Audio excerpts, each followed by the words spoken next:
Alô você, bem-vindo ao GDcast número 4. Estamos fazendo episódio hoje aqui especial Dia do Rock. Estamos contando com a presença ilustre do João Júnior, nosso designer aqui no escritório também, João Lameira, redator, e a Pete, social media, redatora, faz tudo aqui também com a gente. A pauta foi escrita pelo João, então vou deixar ele introduzir o assunto aí, fica mais legal. Pô, quebrou. Agradecer aqui o patrocínio da Heineken. Obrigado aí, um beijo. Um beijo, Heineken. Hoje a gente tem como plateia aqui também Alexandre, que está na direção de áudio e câmera, e o Rodrigo, que está comendo. Eu vou botar um stories lá, depois vocês dão uma olhada no Rodrigo no recanto dele ali, ó. Vamos lá. Dá um tchau aí, Rodrigo.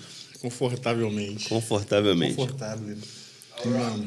Ao rock. Então, hoje a gente vai tentar falar um pouco do rock na visão até de publicitários, embora a gente tenha 3 músicos aqui na bancada, mas vamos falar na visão assim de usar os meios de publicidade, de comunicação também para auxiliar na criação de carreira, enfim.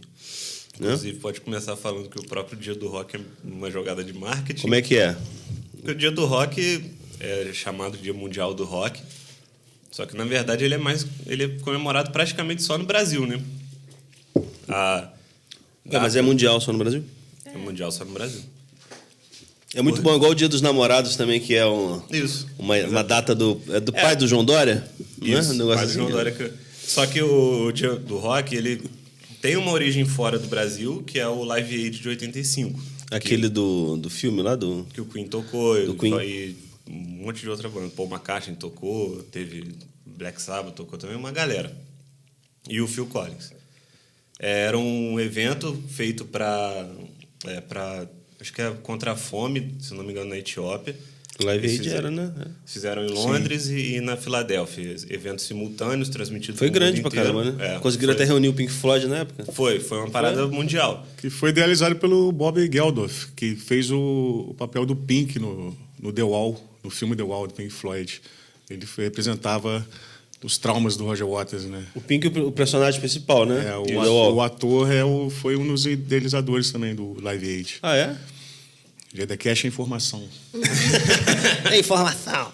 E aí eles fizeram esse evento lá.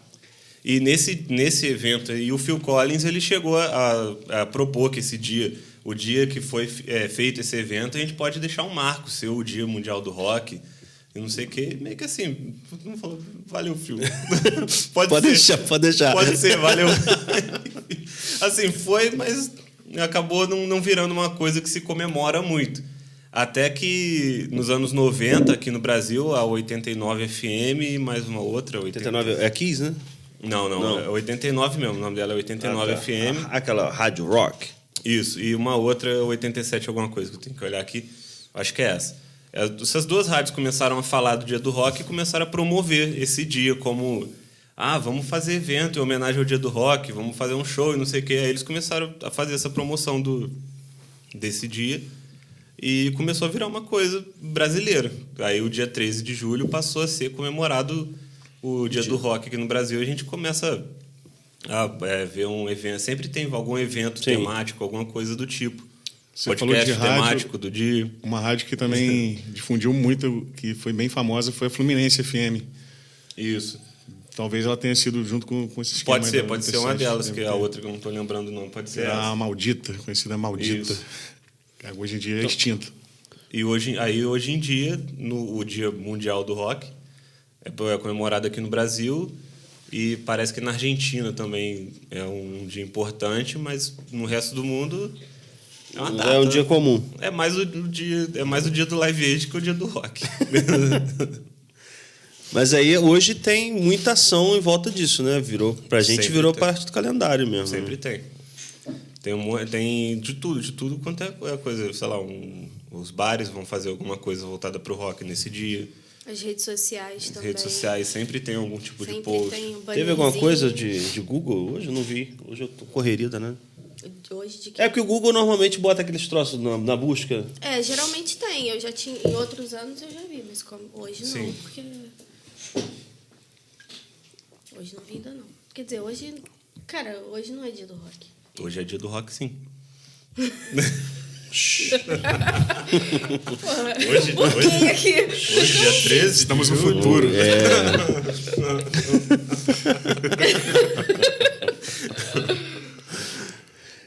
Aí você trouxe pra gente aqui uma pauta bem grande de origem do rock, enfim. Falei da maior banda que existe também. Não sei se você vai achar aí, mas tá. Onde que Uma tá hora aqui? a gente fala. Na hora que Megadeth? aparecer, na hora que aparecer, a gente fala. Na hora que aparecer, a gente fala.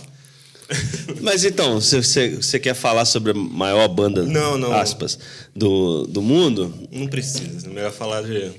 Não, mas é uma banda que trabalha muito bem publicidade, que é meio que o mote dessa data, né? Você vê que é uma data que... A gente está falando do Kiss.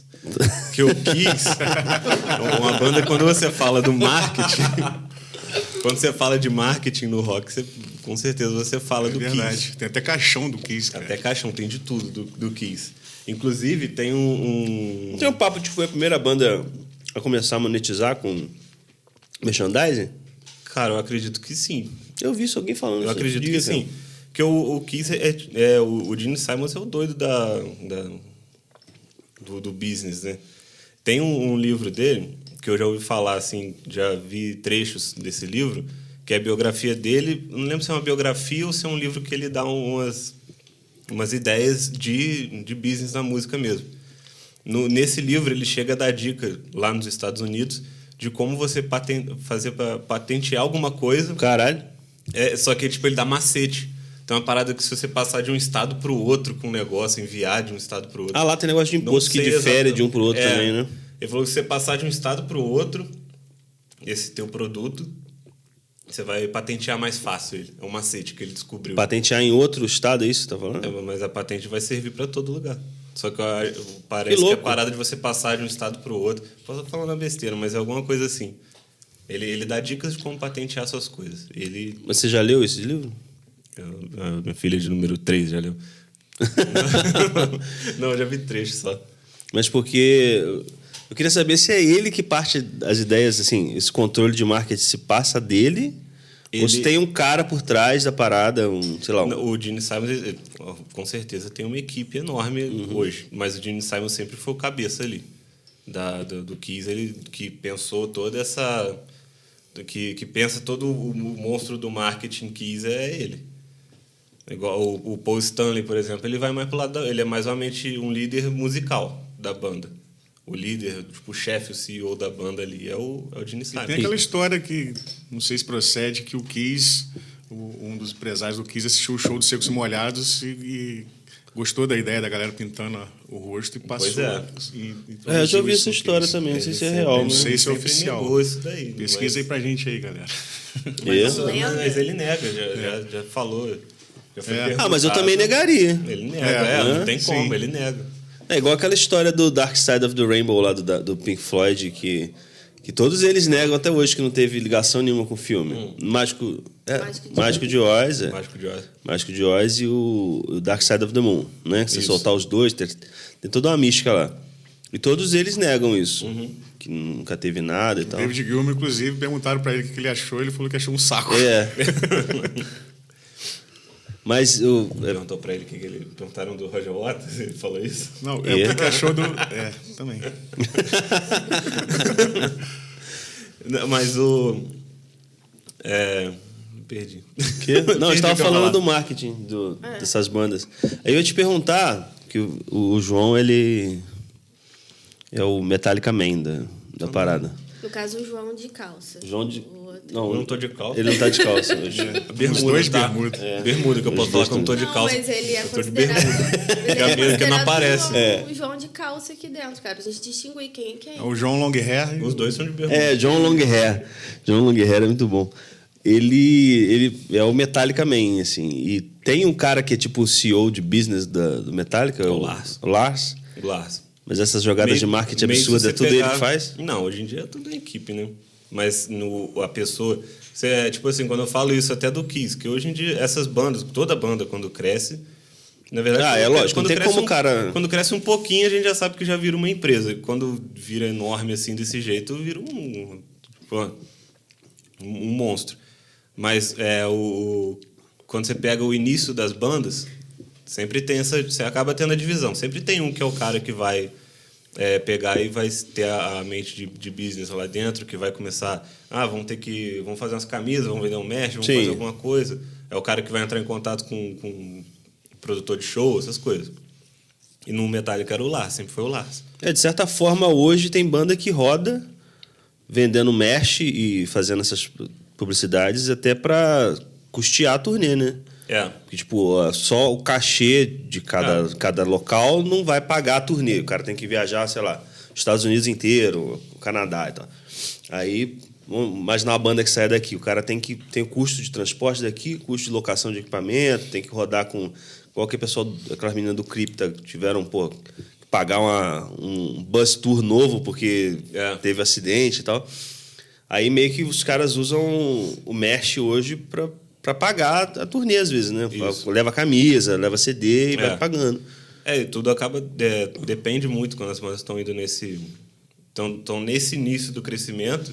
Provavelmente a turnê deles ou eles têm prejuízo ou zero. Sim. Só para ficar igual, porque... A ideia, por exemplo, para tocar nos Estados Unidos. Essas bandas vão lá para tocar... É óbvio que no final é pelo dinheiro. Mas é mais para poder aparecer no circuito dos Estados Unidos, nos festivais, e ter uma projeção mais para frente. É uma construção de brand, né? Exatamente. Eles estão começando a aparecer e se firmar na cena, né? Como a gente... Sim. A oportunidade de mostrar o seu trabalho. Sempre tem esse. Mas assim, uma você coisa. Quer tocar aqui, eu não tenho como te pagar, não, mas você vai ser divulgado. Sim, isso aí. Mas vamos falar. Tipo mas assim. Faz parte mesmo. Mas você divulgar teu trabalho num rolê que vai realmente divulgar teu trabalho é uma coisa foda. É quando você recebe essas propostas pra você tocar no boteco, que você vai chegar lá. Nesse caso, não é que elas estão tocando de graça, no caso delas ali. Elas não estão tocando de graça. É investimento. Elas estão recebendo para tocar. Sim. Só que no final zera por causa dos custos da turnê em si. Sim. A viagem toda ali que tem que porque você não recebe por data, vamos imaginar assim, né? Você vai rodar ali, vai fazer 30 datas no mês. Você não vai receber, sei lá, $200 por data. Você vai somar tudo, aí vai pagar... vai pagar os merch, vai pagar a turnê, gasolina, porção de coisa, corda, entendeu? E a locação de equipamento, e no final ali que você vai tirar o lucro, né? Mas é até interessante a gente falar disso, tipo, eu acho importante e é uma coisa que eu acho que o rock precisa aprofundar, assim, bandas de rock local, né? Bandas de rock que estão em crescimento, né? Assim, que é entender a parada meio com business mesmo. Essas bandas que a gente falou, Kiss, Metallica e tal, os caras já... Tudo bem que é um exemplo meio esdrúxulo, porque são bandas muito grandes, pô. Mas são os caras que entendem a parada como business. E provavelmente já entendia isso desde o início. Pois é. Né? E aí entender também que você tem que destinar uma parte da verba para divulgar, você tem que destinar uma parte da verba para adquirir equipamento. E isso é o que falta, essa estruturação, né? Tipo, banda sertaneja, o cara já surge, né? O nome de sertanejo, o cara já surge com um investimento altíssimo. Tem um cara que vai bancar ali, que vai fazer o cara girar e tal. Banda de rock não tem tanto isso, mas o cara tem que ter noção de que, se deu 3 contos de cachê, não pode sair dividindo 3 contos para todo mundo na banda e acabou, né? Que eu acho que o que falta para o cenário de rock se estruturar melhor é essa questão, de se imaginar a parada como business mesmo, né? Tem bandas que fazem sucesso, estouram e somem por falta desse controle, né? Exatamente. Se a gente for comparar, hoje, você falou de um sertanejo hoje. Sim. Mas, tipo, quantas de sertanejo que aparecem e também morrem? A questão que eu acho é que tem que também entender muito... A gente fala dessas bandas e tudo, e até a gente faz um gancho para voltar na pauta, que saber entender a época que a gente está. Sim. A época que a gente está, o recurso que a gente tem. Naquela época, se a gente falou... Eles não são nem contemporâneos, assim, mas era mais ou menos o mesmo tipo de mercado. Ou que bandas que nem o Kiss, o Metallica. Era uma época que o mainstream no mundo era esse estilo, era o rock. Sim. Eles estavam ali.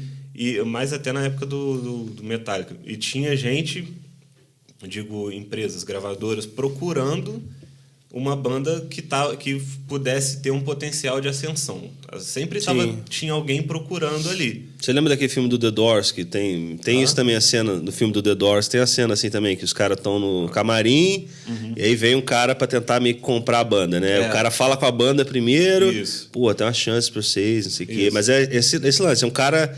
É o caçador, né? Isso. O cara Os foi lá... olheiros, né? Se tiver nos olheiros. E aí é o que você comentou do sertanejo, que hoje o sertanejo vai aparecer várias... Tem um monte de gente que quer aparecer no sertanejo, mas assim, não é todo mundo que nunca é, todo mundo que vinga em nenhum estilo é. Sim. Mas hoje em dia existem... não sei se são as gravadoras exatamente, mas existe empresário procurando. Tem muito escritório, né?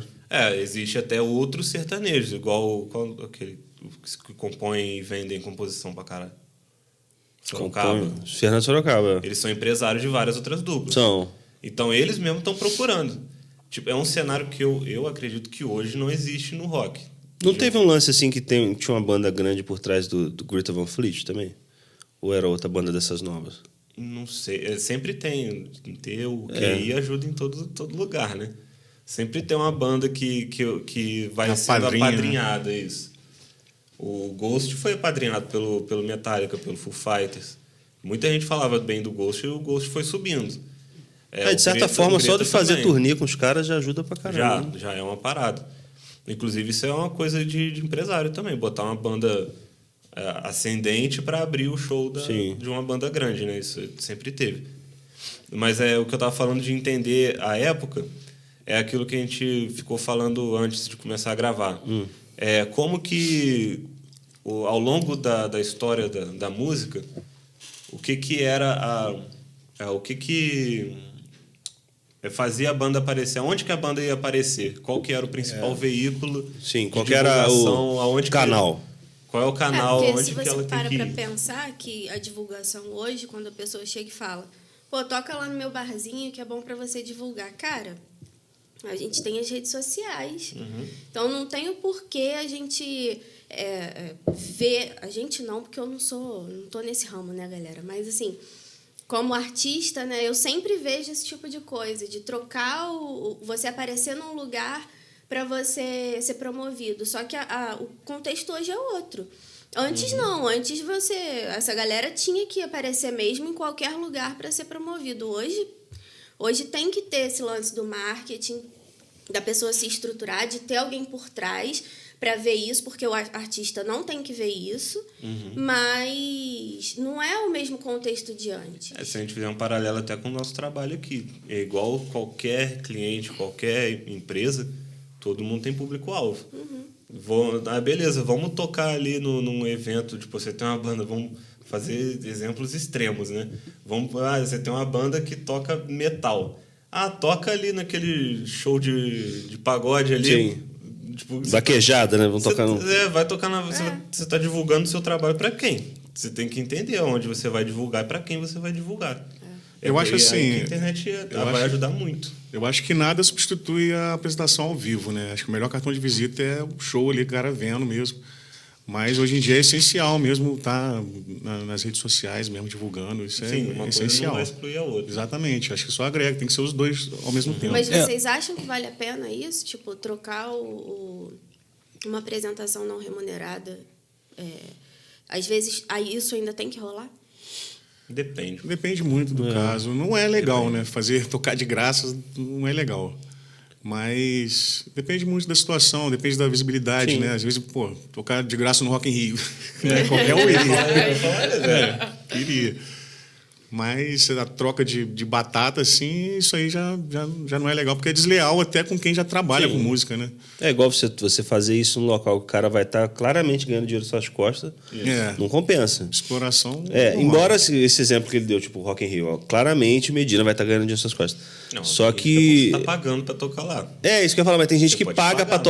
para tocar lá, porque a parada vale muito a pena, sabe? O cara chegar lá e... Banda de patrocinador que toca. Não, fora Já que, teve. tipo, pra construção de marca, o cara ter um material feito no Rock in Rio é uma outra coisa para quando ele chegar para vender o show É dele. um portfólio. Né? É um portfólio do Entendi. cara, né? Se você for contar que hoje em dia o Rock in Rio tem 300 palcos, com Sim. certeza alguns desses aí são comercializados. Com certeza. Não tem a menor dúvida. Os palcos principais, provavelmente, aí é o cara abrindo, que traz o pessoal de fora e maior, né? Sim.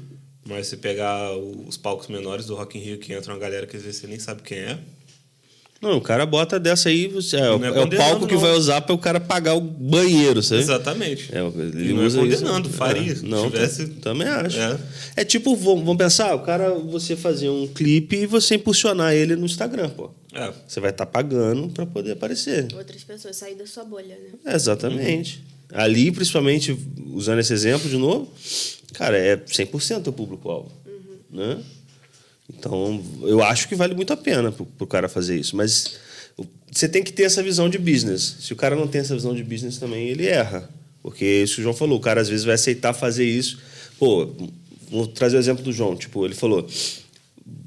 Vai lá no meu evento, vai tocar lá, pô, vai ter um público de 10 mil pessoas. Mas se o cara não der um passo atrás e falar, não, beleza, como é que é o evento, qual que é o público? Porque se o público-alvo não der match com o teu interesse, cara, não adianta ter 10 mil pessoas que não vão falar a tua língua, né? Então, eu vejo assim, hoje o cara tem que usar a rede social, o artista, né? Tem que usar a rede social a favor dele construir marca. O cara chegar para depois, quando ele for vender o show, ele chegar já com, pô, eu tenho esses números, eu sei que se eu fizer um show aqui eu vou conseguir encher o teu estabelecimento, porque, vamos dizer, eu estou indo para São Paulo, a gente está no Rio, então eu estou indo para São Paulo, se eu ver aqui no meu insight aqui, eu tenho 50% do meu público é de São Paulo, é o público que engaja comigo. Então o cara já tem mais argumento para chegar para vender, né? Não necessariamente o artista, mas às vezes o empresário do cara ou a pessoa que vende o show, né? Mas é ter esses dados na mão, sabe? Agora aqui, interrompendo mais uma vez o roteiro do João. O roteiro do João já foi para O roteiro vai voltar, vai voltar. Então, como eu tenho o privilégio de trabalhar com vários músicos e ficar ouvindo várias gritarias durante o trabalho, né? Do nada, Então, No caso é a gente gritando mesmo. pois é. E cantando, e músicas muito ecléticas, tipo Conceição, do nada. Não, Olha lá. o mais Também eclético... tenho... Pois é, tem o Rodrigo. Ele tá offline lá, ó. Então, eu queria saber, assim, a história de cada um. Como é que foi isso? Como é que rolou a música na vida de vocês? Eu quero saber, eu tenho certeza que um monte de gente vai querer esse... Comecei a cantar em 2006, cara. Substituindo um vocalista, eu nunca tinha cantado antes na vida, nem sonhava em cantar. Mas, assim, uns amigos que na época tinha um assim que eu era muito próximo que sempre botava pilha, pô, João, por que você não canta?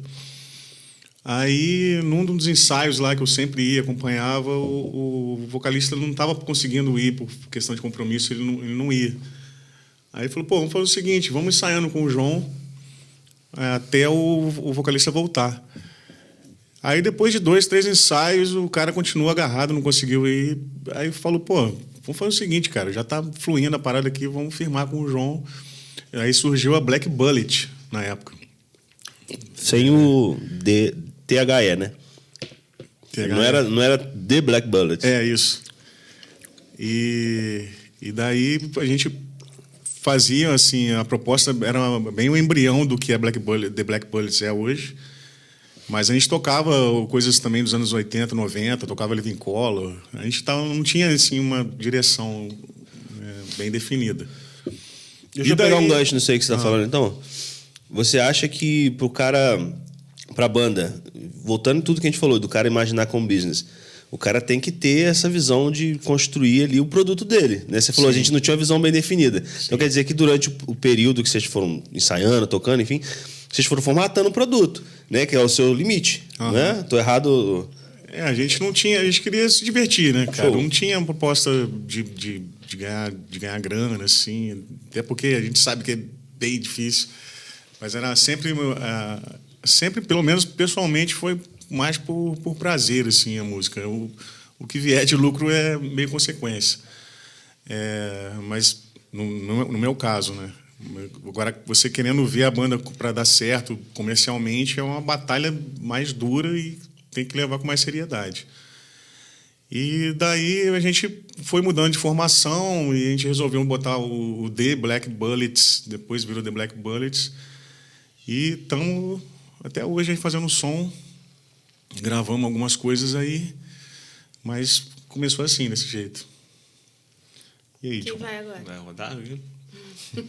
Não, só completando no que vocês dois falaram, eu acho que quando você vai montar uma banda, tem que ter um pensamento, um norte para você poder juntar com pessoas que estão interessadas em fazer esse projeto, né? Conceito ali, você tá E falando? você tem que criar um conceito. Só que também, não sei exatamente qual idade que você tinha quando começou, também acho que no início você tem só que montar, sabe? Tipo, quando eu pegar um moleque que começou a tocar agora, sabe? Aprendeu a tocar, não precisa ser, tipo, tocar pra caralho, não precisa ser muito bom. É só, tipo, sabe tocar alguma coisa? Começa, sabe? E monta. Eu acredito que a primeira banda de todo mundo aqui devia tocar. Eu acho que nem tudo. É tudo. interessante você falar, nem tudo é business, né? Ué. É que a gente citou bastante a questão de business. Você começa a criar experiência, você começa a entender como que funciona você tocar em Isso. grupo, você começa... E o próprio Ser público ativo. começa a te direcionar, assim, tipo, hoje em dia a gente é só anos 60 e 70, no caso da Black Bullets. Você vai entendendo o que funciona, o que não exatamente. funciona. Não é nem questão de... Aí vai meio que moldando a sua cara, te rotulando daquela forma. Aí você investe no que está dando certo, né? Isso, porque, tipo assim, o rock, voltando muito... O rock, ele nasceu de um ponto e ele se expandiu em 1 milhão de estilos. Todo mundo tá ligado, tem 1 milhão de estilos de música dentro de um guarda-chuva do rock. Você não precisa se limitar em um inicialmente. Depois você vai entendendo qual que é o conceito, você vai entendendo o que você vai fazer, mas de início, atira para todo lado, vê o que vai funcionar, vê o que você vai gostar mais, sabe? Eu acho que vale a pena. Mas falando em questão de marketing, cara, eu acho que a sua banda, a Kenga, vocês mandam muito bem, cara. A linguagem de vocês é bem diferente, chama bem atenção, assim, pela proposta de vocês, é bem bacana. Então, isso passa pelo que eu tinha comentado, assim, da gente ser um grupo alinhado no que quer. Se é um grupo de pessoas alinhado no que quer, independente, não precisa ser nem rock, qualquer coisa. Se está alinhado, você vai conseguir criar um conceito em volta e isso vai se moldando no meio do caminho.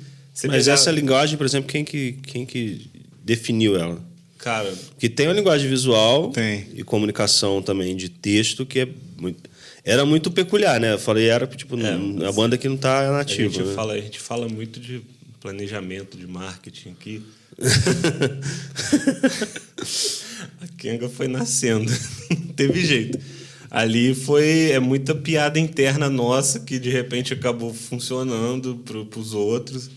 Aí, óbvio que depois que a gente percebeu que tal coisa estava funcionando, aí a gente começou a falar, beleza, então vamos criar. A gente tem uma identidade mais ou menos criada aqui, então vamos começar a falar mais original, ou menos assim. né, cara? É bem original, assim. Vamos seguir nessa... Não, você entra no universo psicodélico. É o ambiente inteiro. Não é só a música, é o ambiente todo. É tudo que ela fala em volta, né? Tipo, do cartaz... Você se sente numa parada assim... O que está acontecendo? Eu tô sonhando, eu tô doida? Tem tipo, umas personas assim, que acaba criando ali dentro. Mas foi no acaso. Agora, tem um lance nesse... nesse... a gente foi entendendo ali o que ia funcionando, o que não ia.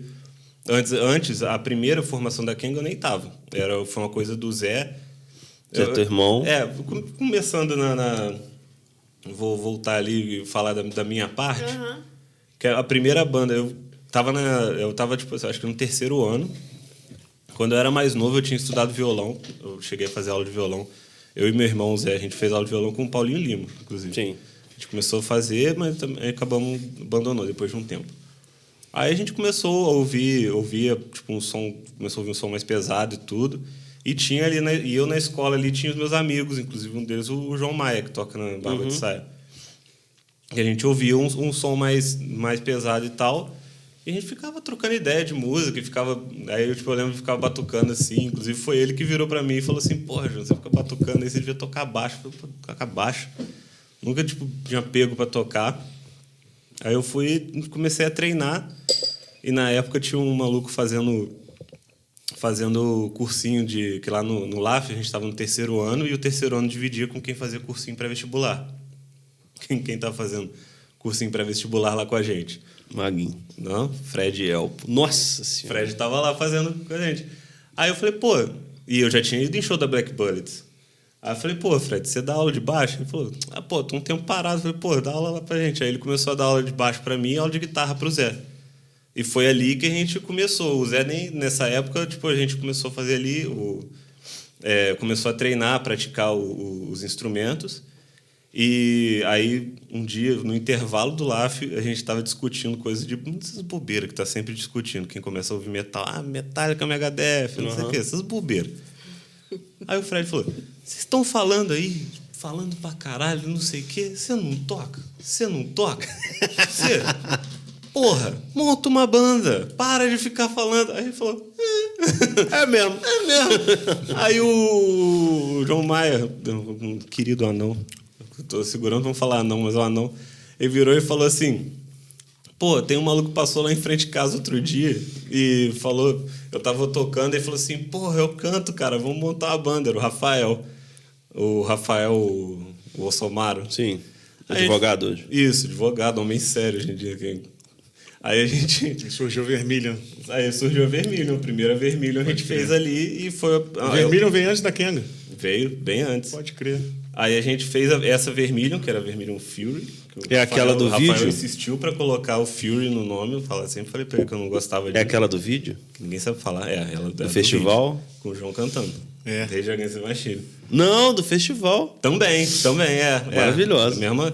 E ali foi a primeira. E essa era uma banda que a gente atirava pra todo lado. A gente tocava Matanza, Megadeth, Slayer, acho que tinha Slayer. Tinha umas paradas mais novas, tinha Avenged, de tudo. Nada a ver uma coisa com a outra na série, se for olhar. Enfim, aí existiu, tipo, anos e tal. Aí, uns anos depois, que essa Vermilion já tinha até acabado, a gente tentou montar outra Vermilion. A gente montou, que era com o Mike no vocal. E essa época eu falei, não, galera, vamos focar, vamos tocar Era só... Vermilion Conspiracy? Não, essa era só Vermilion. Conspiracy a gente inventou nesse meio tempo, que a banda ficava indo e voltando. Essa era só Vermilion. Aí eu falei, porra, vamos tocar só metal, galera, vamos focar. Aí eu falei, já tava com essa ideia. Tinha um produto melhor. Já queria... melhor definido. Isso, já queria fazer isso. Só que assim, a gente começou a tocar e a gente começou a pegar umas músicas mais complexas para tocar e tipo, o ensaio começou a ficar até maçante. Aí, beleza. Aí, nessa Vermilion, que a gente tinha, que tinha esse ensaio maçante, que a gente ficava cobrando, tentando levar a sério as coisas, o Zero era o guitarrista, o Renan era o outro guitarrista e o Maguinho era o baterista. Os três estudavam juntos, estavam sempre juntos, eles começaram a chegar mais cedo no ensaio e eles ficavam avacalhando, tocando um monte de coisa nada a ver. Um monte de coisa nada a ver virou a Kenga. E depois de um tempo a Vermilion acabou, eles me puxaram pra Kenga. Aí eu fui pra Kenga e foi ali. A Kenga nasceu nos ensaios da Vermilion. Eu ia falar um negócio... E foi exatamente que a gente estava maçante que criou essa... Virou a parte de diversão de essa vocês. linguagem mais nada a ver da Kenga veio disso. Veio de uma vontade de quebrar com um negócio que a gente estava muito bitoladão também. Mas o lance dos três estudarem juntos talvez já tenha fortificado essa comunicação deles, né? Foi. Piada interna e tal. Como eu sou irmão do Zé, também já estava inserido ali. Isso ajuda muito. Não tem como, acaba ajudando muito. Um negócio que eu ia comentar... assim, né, nós três, a gente trabalha com comunicação, né? O irmão dele também, que era da banda dele, né? Também trabalha com comunicação, é filmmaker. Ainda eu não consigo me livrar dele, não. Tudo que eu monto, ele vem. O Rodrigo, que é o nosso designer aqui também, ele já fez aula de violão, assim.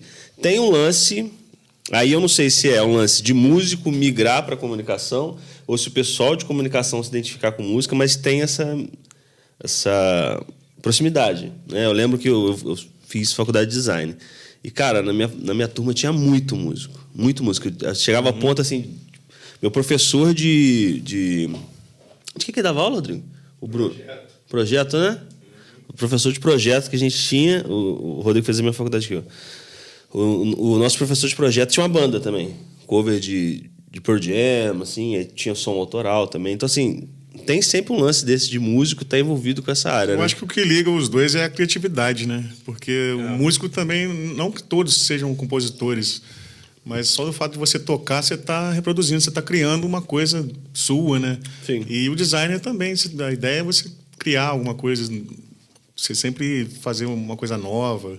Eu acho que vem mais desse negócio de alma de artista mesmo. Porque é arte, né? A gente No aprende geral. desde muito cedo que esse tipo que a arte onde a gente vive no Brasil não é valorizada. Não é remunerado, né? Não, então você precisa buscar meios de você fazer o que você gosta e ganhar dinheiro com aquilo de alguma forma.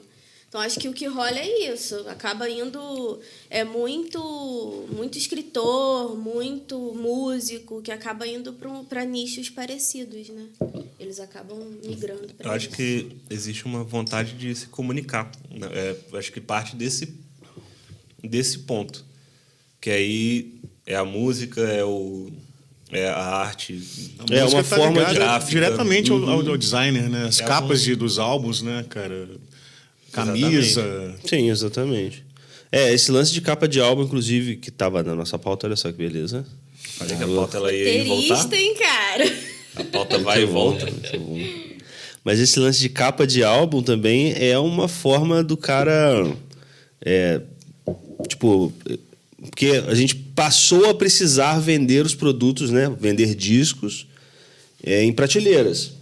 O cara chegava numa loja, ele não tinha onde ouvir o disco. Muitas vezes ele tinha, assim, mas não tinha tanta disponibilidade. O cara ouvia o disco inteiro, pô, é um produto. Então o cara ouvia um single, enfim, ou não ouvia nada, e o cara chegava na loja e batia o olho na capa do disco e comprava. Então o que eu quero dizer? A capa do disco virou um produto, um ativo de marketing. O cara passava a usar aquilo como uma forma tanto dele expressar o conteúdo do disco, mas também para ele chamar a atenção de quem estava vendo aquilo na prateleira, né? Então, assim, antes de eu falar até como que eu comecei, só para fechar a roda, mas...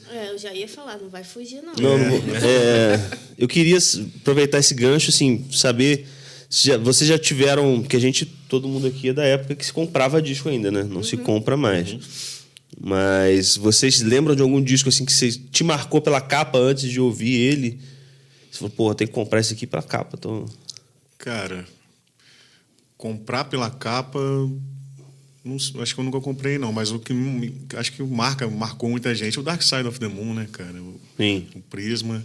Acho que o Nevermind também é bem É bem icônico, né?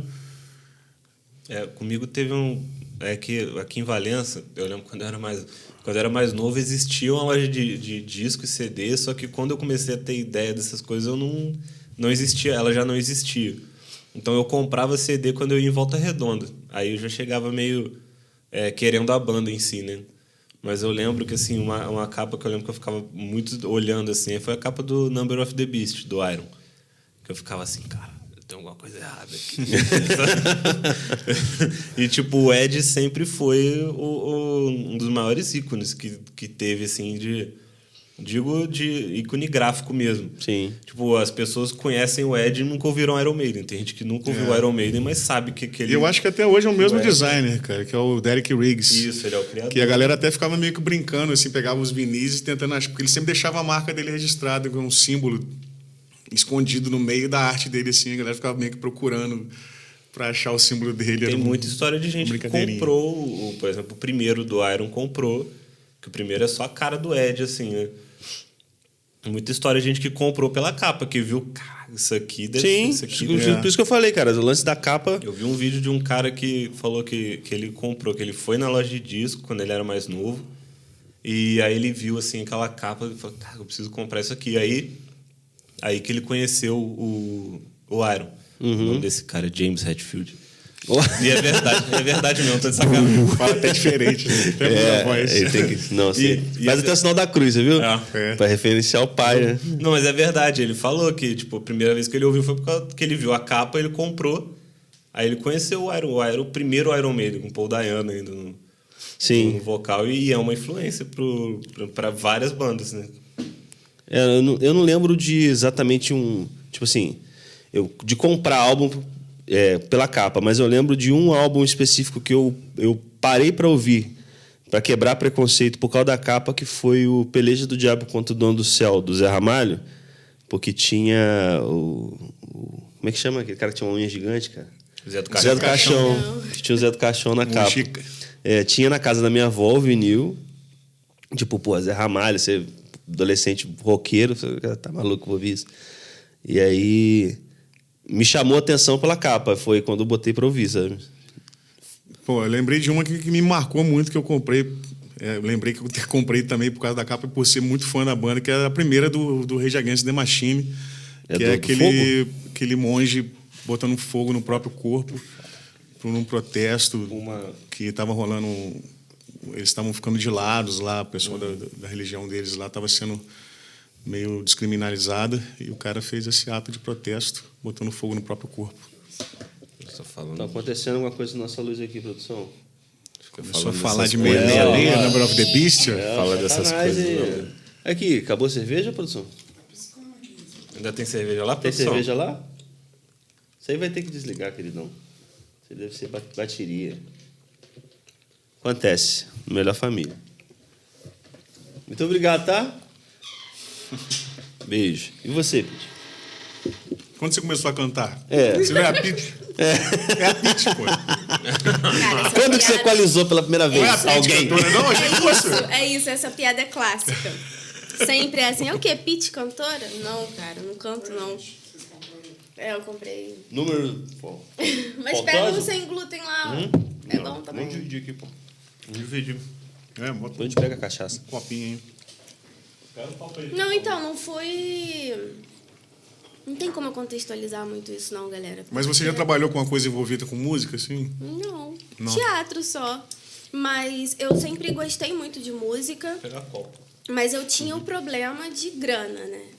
Então eu fui da família que eu tinha que ouvir o que meu pai estava ouvindo, que era muito sertanejão, e o rock mais clássico também. Só que era tipo fita cassete, uns negócios assim, né? Quando eu comecei a buscar para entender música, eu também não tinha grana de entrar e ficar, vou comprar um CD. Para comprar um CD era assim, eu quero saber a letra dessa música, então eu só tenho CD para poder ver, né? Que eu tinha que olhar ali. Então eu ficava lá o ano inteiro juntando grana para comprar. Mas eu tenho uma memória muito forte, que eu ficava na casa de uma tia minha, que ela tinha um filho, e ele tinha tudo de clássico, assim. Ele tinha do clássico agora, mas tipo, Red Hot... E ele tinha todos esses rockzão aí que eu fui conhecendo sem critério. Tipo, eu colocava e ficava ali conhecendo aquela música. Mas nunca foi uma coisa muito forte na minha vida, não. Aí, quando começou a internet, que foi uma parada legal, assim, que eu comecei a buscar, comecei a tentar entender, comecei a consumir mesmo música. Fora isso. Mas aí isso tinha cabelo preto. E o cabelo vermelho tem a ver com música, não tem? Tem a ver com a Rita Lee, né? Porque eu não vou saber quando, nem onde, nem como que foi a parada, mas eu me lembro de começar a ouvir algumas músicas da Rita Lee e começar a pensar assim, caraca, essa mulher tá falando pra mim, sabe? Eu muito novinha ainda. Eu até ouvi um podcast, né, desse último livro dela, e a Luísa Sonza participa do podcast. Ela fala uma coisa que tem muito a ver com o que aconteceu comigo, porque eu me lembro exatamente qual foi a primeira música da Rita Lee que eu dei aquele estalo, que foi Amor e Sexo. Que eu fiquei pensando assim, caraca, uma mulher tá falando de sexo assim. Que é uma crônica do Arnaldo Jabor, né? Ela musicou a crônica. Ela, nossa... Ficou perfeito pra ela, parece que a música é dela, né? É dela. Você vê assim, nossa, porque...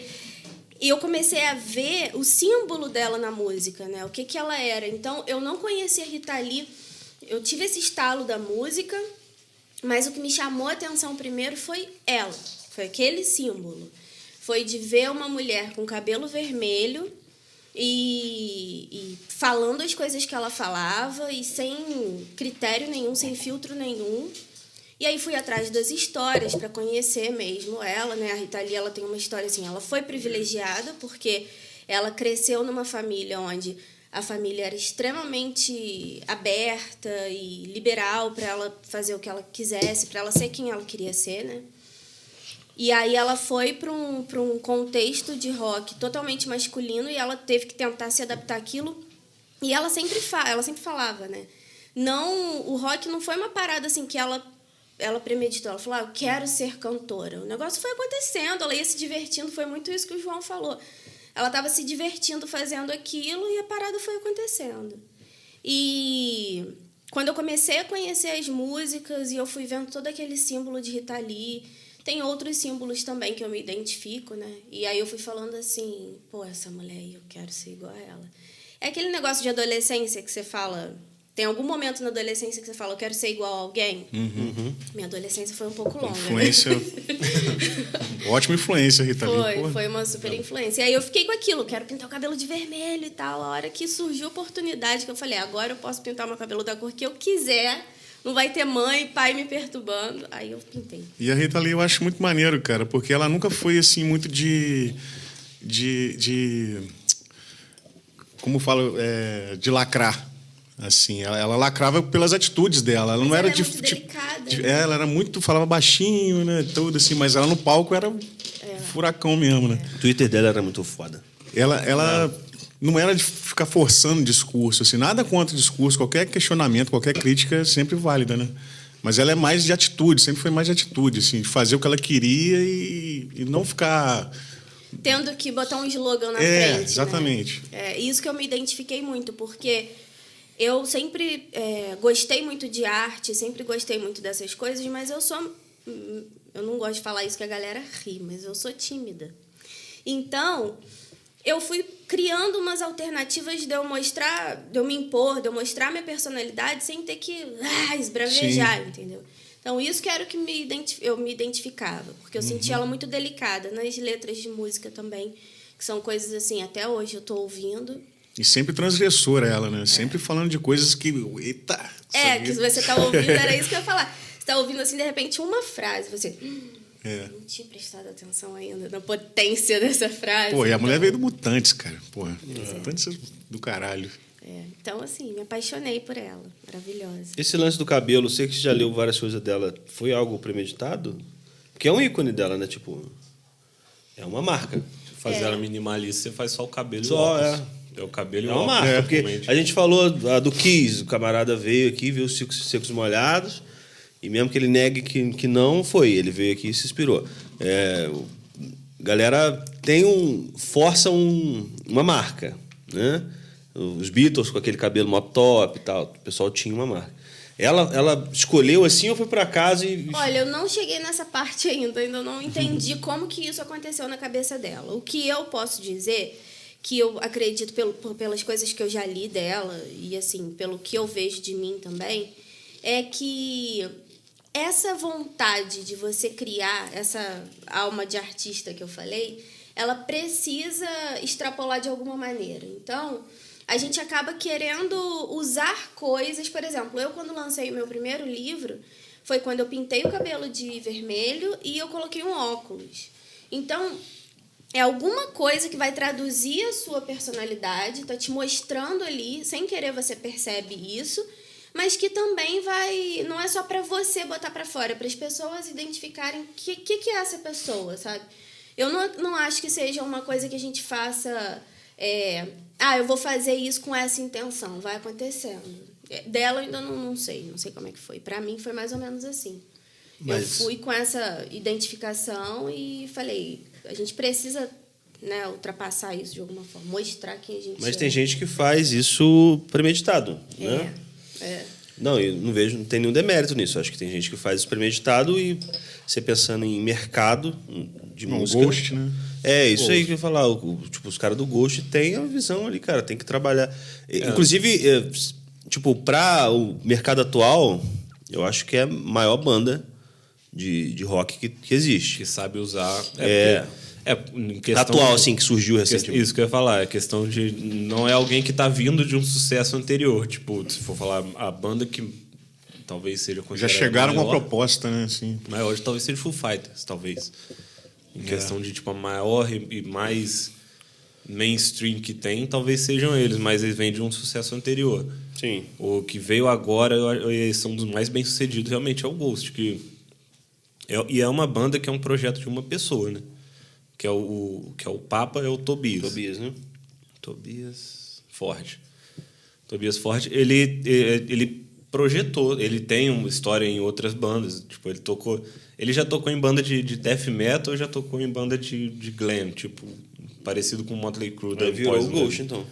Ele misturou tudo e virou o Ghost, exatamente. É visual de death metal com... Isso, com glam. são as influências dele. Ele já tocou em várias bandas, ele tem uma experiência. Então, o Ghost realmente é um projeto todo pensadinho dele mesmo, assim, sabe? Tanto que é ele ali ele não queria nem aparecer, não queria nem que soubessem quem é o Tobias. Ele demorou, sei lá, uns 10 anos de banda até descobrirem que era ele mesmo. Ele queria que fosse tipo Gorillaz, assim. Tipo, o Gorillaz também todo mundo sabe que é o Blur, não sei Esse quando, também ficou um quando tempão foi. sem saber. Tipo isso. Né? Mas ele tentou, segurou, e tanto que os outros membros da banda, eles são contratados. São pessoas que estão lá. Tem gente que está ali que já tem tempo com ele, tem um tempinho com ele, mas, no geral, são funcionários. Deu errado, sai, vem outro. Tanto que nem tem nome, são tudo mascarado. Sim. E ele faz as composições e, realmente, tudo deles é pensado. Tem o canal deles no YouTube, tem uma historinha que conta toda a... Tem muito foda. Tem um monte de muito vídeo foda. que conta todo o lore que ele criou ali sobre a ordem do Papa Eméritos e tal, toda uma mitologia que ele mesmo criou, né? E ele acaba conseguindo, e ele tem tido muito êxito nas coisas, já ganhou Grammy. Sim. Ele tem música viralizada no TikTok. Se você mostrar o Ghost e falar assim, pô, isso aqui é uma banda que vai viralizar no TikTok, sabe? Ele viralizou de algum jeito. Ontem mesmo eu vi um vídeo, nada a ver com nada, negócio acho que de cinema, uma parada assim, e de fundo botaram uma música do Ghost, que não tinha nada a ver. Eu falei, caraca. Qual que foi a música que... Dance Macabre? Não, a Mary on a Cross. Isso. A Mary on a Cross... Conversão reduzida, a rotação, né? Que tava, né? E é uma música que eu já conhecia ela há um tempo. Ela não viralizou no lançamento dela. Sim. Ela viralizou tipo uns 3, 4 anos depois de ter sido lançado. Foi alguma parada. Eles até relançaram essa versão com a rotação menor e tudo. E é uma banda que só cresce. Que lá fora toca em estádio já. E daqui a pouco no Brasil, quando vai vir no Brasil agora, já está cada vez aumentando os lugares que eles tocam, né? Você já viu o YouTube deles? Não. O YouTube deles é muito, A animação muito é- foda. foda, Não é cinematográfico a produção e assim as músicas é até um pouco complicado de você achar clipe da música porque você entra ali tem um título é como se fosse episódio de série, sabe? Pra tu acompanhar mesmo. O Ghost, se Conceito completo se mesmo. você colocar, for olhar Como assim, Gorillaz, né, mesmo, né?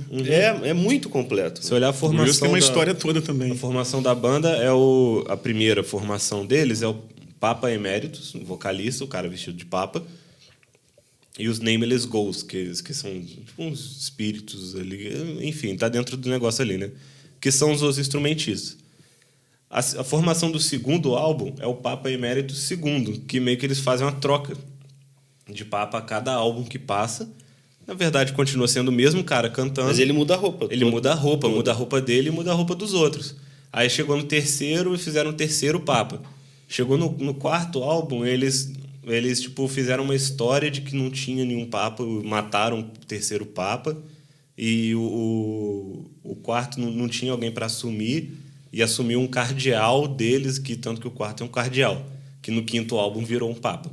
Eles fazem toda uma historinha ali dentro, e tem uma historinha mesmo ali criada para explicar todo esse negócio, e vira uma mitologia mesmo. Hoje em dia tem uma banda lá nos Estados Unidos que tem aparecido e está crescendo, que é o Sleep Token. É uma banda ainda aqui no Brasil que poucos conhecem, mas lá fora já está começando a encher as casas de show. É uma banda que é estilo Ghost, todo mundo mascarado. Eles não se sabe quem são eles se portam como se fosse um culto a alguma coisa. No caso deles falam que é o deus Sleep. que é do nome da banda. E você vai ouvir a banda, é uma mistura de metal com trap. É trap mesmo, que tá mais na moda hoje em dia. E é um som que é maneiro, que é diferente. E é a mesma coisa, eles criaram uns ícones e ninguém sabe quem que é a banda. É um jeito de você criar um marketing da sua banda, O né? Slipknot teve também historinha por trás? O Slipknot eu não lembro se eles chegaram... Eu acho que eles nunca esconderam quem eles eram, mas eles não apareciam. Posso estar falando besteira agora no início. Então, mas tem assim. história por trás daquelas máscaras? Não, cada um tem um personagem. Cada um tem um personagem ali. Antes eles eram numerados, ainda tem um número cada um deles, mas não sei se tem uma tipo um lore da mesmo, banda. Não tem uma história da banda, tipo toda para tipo uma mitologia da banda. Não acredito que não tenha. Tem os personagens. Cada um ali tem tinha um clown, esqueci o nome do DJ lá também. Todos eles tinham um tipo de personagem, mas não chega a ter um lore da banda em si. Mas vira o conceito que a gente estava falando antes, do Vira, cara ter os limites ali, né? Troca a máscara. Cada álbum do Slipknot tem uma expectativa de como vai ser a máscara nova do Corey, por exemplo. Sim.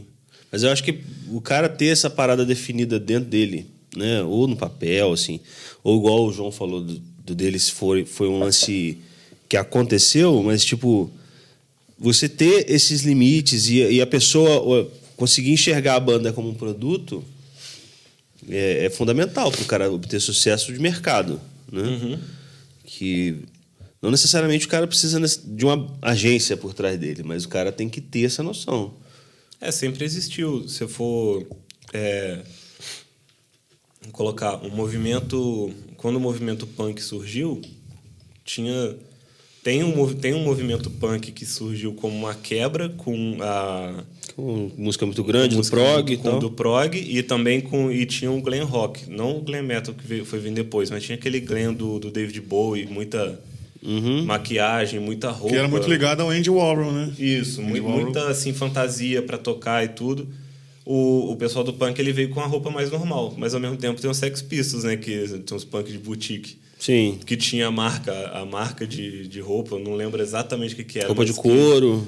Que eles meio que criaram aquele estilo de punk, né? Mas mesmo assim, o movimento punk em si todo não foi isso, mas o Sex Pistols foi uma parada um pouco produzida ali naquele eu acho que contexto. sempre teve essas paradas produzidas. Sempre tem alguém que vai pensar.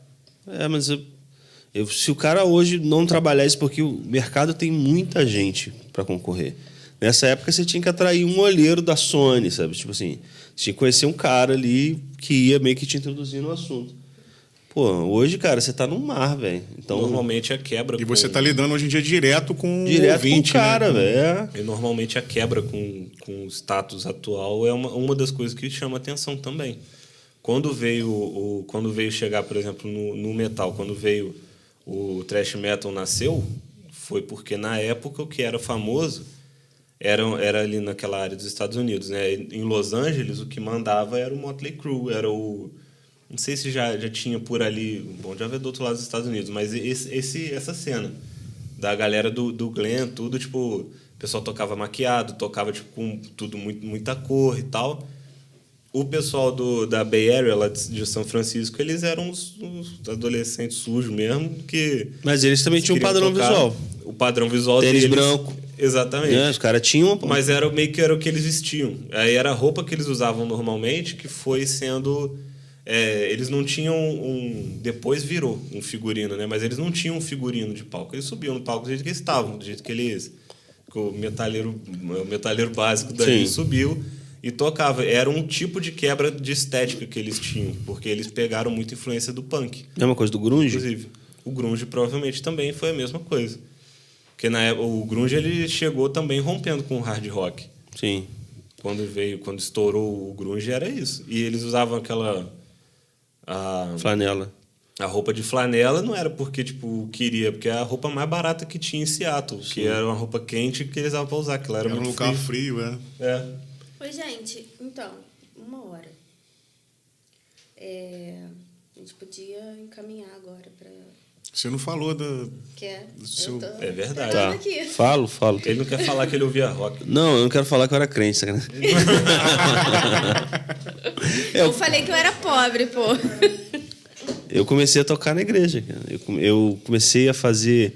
Quer dizer, minha família tem... Meu tio é músico, né? Então, invariavelmente, eu acabei caindo nessa. De ver instrumento o tempo todo e tal. Você acaba aprendendo. E aí, ele começou a me dar aula, formalmente. E eu comecei a tocar na igreja. Eu era evangélico na época, então tinha esse lance de tocar na igreja. Deu uma certa bagagem. Você aprende a lidar com bastante gente, né? Que igreja tem muita gente tocando, muita gente assistindo, né? Igrejas são grandes, tal.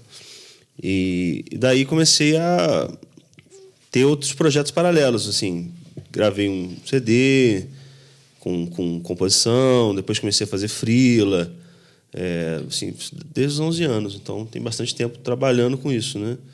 Hoje, meu trabalho principal com música é uma banda de casamento.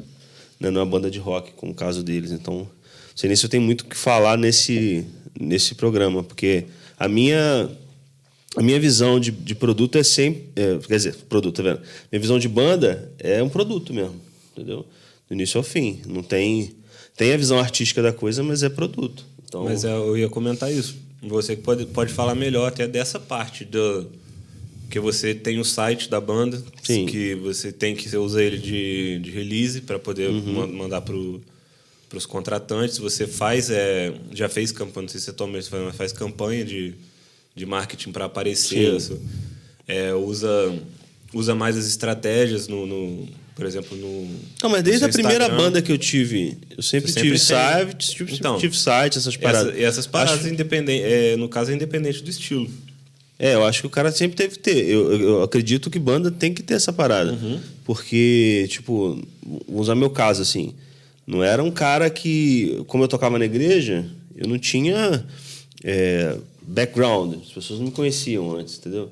Então, a gente sempre teve que ter material para chegar e mostrar. O cara sabia que a gente tocava alguma coisa, entendeu? Então, foi acontecendo, mas beleza. Tipo, hoje... Eu encaro isso tudo como necessidade. O cara vê a banda como produto, então o cara tem que imaginar linha visual, comunicação de texto, para quem que eu estou falando, né? Tipo, casamento.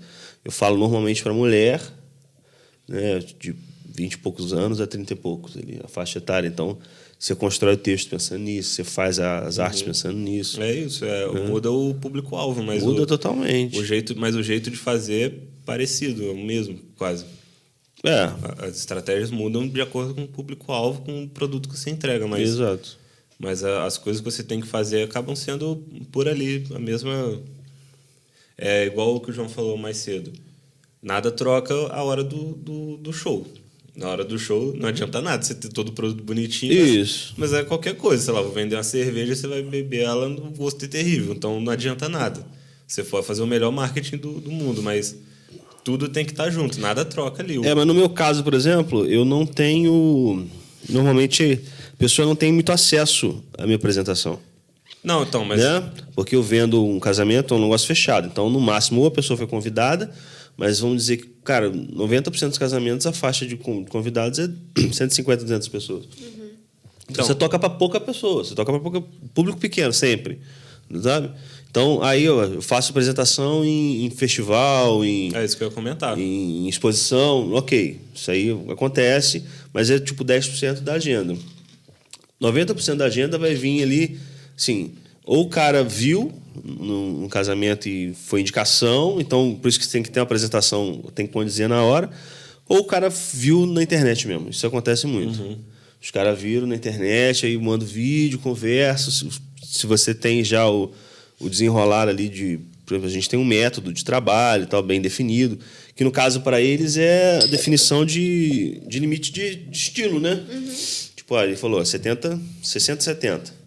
Né? Então o cara já sabe que eles vão chegar e eles não vão tocar Nirvana. Tem uma limitação. No nosso caso, eu tenho essa limitação de entender qual é o público-alvo, mas assim, é um produto mesmo. Sabe? Mais do que a sua venda, por exemplo, que a gente comentou antes sobre tocar em lugar para divulgar. A sua venda final e principal é para o casamento, para o evento fechado. Isso. Mas você também toca em lugares, às vezes, para aparecer Não, para esses possíveis contratantes. ano passado eu paguei para poder ter um stand num evento de noiva e tocamos de graça, entendeu? E valeu a pena. Fechamos um contrato por causa disso. Uhum. Mas é entender que vale a pena, às vezes, você investir um dinheiro realmente. Exatamente.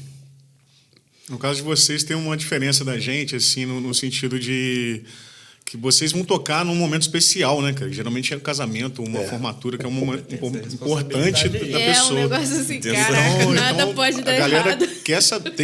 Tem que ser uma banda boa, velho. Não pode, senão vai estragar meu momento. Exatamente. Né? Você não tem chance de erro, né? Não. É. E a gente, muitas vezes, acontece de ser som meio que quase ambiente. Claro que tem muita gente que curte e tal, mas não é essa exigência de ser uma coisa que marcante, vai marcar a minha vida, assim, né? Geralmente vocês tocam em momentos que marcam a vida da pessoa mesmo. Já fiz um show que o baterista furou o bumbo e teve que botar o surdo no lugar. Imagina isso acontece no casamento de alguém. Não dá muito para acontecer. Você tem que... Você trabalha num negócio meio de 0 erros. Né? Mas eu vejo hoje bandas assim que... Não vou chamar de banda pequena, mas banda que está em processo de alcançar mais público. A banda que eu vi recentemente que mais me impressionou na nossa região aqui do estado do Rio foi a Voodoo. De show de rock, foi o show de rock que eu mais me diverti. Porque eles têm, por trás deles, assim, todo esse background, assim, humor. Então, os caras, tipo, o batera vai participar do clipe do Defante. Né? Participa do podcast do Defante. Então, tem uma linha de humor definida. Então, isso roda por trás do show deles inteiro. Tem uma linha que eles sabem qual é a galera que eles estão falando. Então, eles sabem que eles comunicam com o público que viu MTV. Então, o show inteiro montado com um repertório meio que MTV, assim. Isso. Então, e é um show... Tem muito medley, que dá um pouco mais de dinâmica pro show, né? A gente também, na banda de casamento, por exemplo, toca o show inteiro com medley, que é esse lance para ter mais dinâmica. Mas é uma banda que está despontando, é uma banda cover, tem algumas autorais, mas você não lembra deles por causa do autoral, né? Mas que conseguiram definir bem essa parada do business. De ter o conceito por trás dos caras ali. E que tem uma... no final, você acaba falando umas coisas subjetivas sobre isso. Mas acaba eles criando uma aura deles ali. Você entende que... Tem uma aura que parece que é como se fosse a banda de vários defantes. Essa é a aura. Quando a banda dá certo, ela cria uma certa aura em volta dela. Quando a banda dá boa, tem um negócio desse. Eu acho que, cara, o que funciona, assim, não só em música, mas no geral, em arte geral, cara, é você trabalhar com personalidade, cara. Você com sinceridade. Você fazendo o que você tá afim de fazer. Principalmente personalidade, né? Personalidade, cara. Você fazer de verdade o que você quer fazer. Isso aí. Com verdade. Eu acho que é o que mais funciona. Costuma funcionar. Eu acho que as grandes bandas têm, né, cara? Não, tipo esses caras. Pô, o humor é uma parada que é difícil demais do cara simular. O cara não consegue. Sabe, tem técnica de humor, todo humorista estuda isso. Mas tem que ser natural, né? Mas, cara? pô, tem um lance... Pô, sabe quando o cara é engraçado, que você olha o cara, porra, Igor Guimarães, você olha a cara do cara parado, você dá vontade de rir, pô. Sabe? Esses caras dessa banda também, eles têm uma parada que você olha pra eles e fala assim, pô, esse camarada é engraçado, não é possível. Sabe? Não te engana. É que normalmente ele não tá tentando ser engraçado. Eu queria aproveitar esse gancho aí que o João falou para replicar uma parada que eu vi no livro da Rita Lee, que eu acho... Vou replicar, assim, para as mulheres que estão assistindo a gente, que gostam de música, que querem cantar, que gostam de compor. Vou ao banheiro, tá? Acho que é melhor você falar de novo. Começar de novo. Rolou tão freada de ônibus, pô. Então, vamos lá. Vou aproveitar, então, esse gancho do João, onde ele fala de você fazer com personalidade, com vontade mesmo. E aí eu vou replicar um trecho que eu li do livro da Rita Lee, desse último que ela escreveu, que é a outra biografia. No primeiro, eu recomendo quem quiser ler, o primeiro ela vai falar muito da Rita Lee como personagem. O segundo, ela já está lá no tratamento de câncer, né? Então, ela está falando do legado que ela está deixando. E é muito emocionante, até porque, mesmo não produzindo música, eu sou uma pessoa que consumo muita música e consumo com essa sensação, sabe? Quando eu vou no show, quando eu fui no show da Kenga, eu saí de lá assim, caraca, que sensação. Quando eu vou no Black Bullets, é a mesma coisa. Eu me envolvo com aquilo e todo show acaba ficando muito marcante pra mim, né? E a minha relação com a música ela é muito subjetiva. E ela fala uma coisa que é assim, eu até anotei aqui, mas acho que muita gente vai ouvir isso aí ecoando, porque é um trecho muito significativo do livro, onde ela fala que ela percebe o quanto ela inspirou mulheres na música. Então, ela se coloca numa situação em que ela sabe o poder dela diante dessas mulheres, e ela ainda frisa das mulheres mais novas, né? Dessa molecada, dessa garotada que ela fala. Ela sempre fala que assim, ela ouviu muito de falar mulher no rock, fazendo rock. Pô, que coisa feia, cara. Rock não é pra mulher. Ela falava, tem que botar calça jeans, eu vou colocar calça jeans, foda-se. Então, assim, mas esse trecho ela fala para as meninas, né, para as mulheres. Se você quer compor, se você quer lidar com música, trabalhar com música, vai pro banheiro, fica pelada, pega um violão e espera o santo se pronunciar. Então, é um trecho do livro assim muito, muito, muito bonito, onde ela se coloca nesse lugar de que eu sei que eu sou inspiração e se liga nisso aí, faz isso, sabe? Da mulher se conectar com ela mesma e deixar a música fluir. Então é isso, estou replicando aí, isso daí conselho da Rita Lee, não é meu, mas acho que a mulherada aí que está querendo entrar na música, no rock, vai desse jeito aí. Acabamos? Informação. Deixa eu abrir pra você. Acabou. Tinha mais coisa na pauta, mas senão a gente vai ficar se estendendo muito aqui. Morreu? Eu falei que a pauta era grande. Se não morrer, eu vou matar. Não deu nem tempo de eu entrar. Pois é. Cara, Alexandre tá sentido ali. Bota o Alexandre aqui, bota não, o pior é que os dois são foda. Que você tava falando um negócio sério, aí ele começou a espirrar. Aí ele saiu, aí o João falou, porra, teve até freada de jogo. Não tem como cortar isso, não. Você tá louco. Falou que teve a freada, Não tem como cortar, não vou cortar nada, não. Porque ele espirrou e fez sabe? É ao vivo. Aí falou, teve freada de ônibus. Aí depois você tava falando a parada séria, eu tô aqui comendo e na minha cabeça rodando. Freada de ônibus, eu. Não, eu tô o tempo todo quieta, calada. Quando eu começo a falar, vem cerveja, não sei o que, eu falei, mano, não vou parar de falar, não. Vambora, deixa isso tudo aí. Bota deixa rolar, copo, pô. bota... É isso aí mesmo. Então é isso. A gente tá fechando o episódio 4. É 4? Eu sou ruim com o número. 4. É 4? 4. Agradecer nossos convidados. Agradecer, presença ilustríssima. John Júnior. Tamo junto. A equipe. A equipe, o Rodrigo fazendo... Eu vou botar os stories aqui depois do Rodrigo. Não, o Rodrigo deu uma moral aqui Rodrigo no escuro. nesse cowball. Aqui. Rodrigues no escuro, Gente, é isso aí. Obrigado. Tamo junto. Se inscreva, dá like, etc. Valeu. Compartilhe. Bastante. Valeu. Aperta no sininho. Valeu, GDCast. Falei pra aquela câmera ali. É isso mesmo.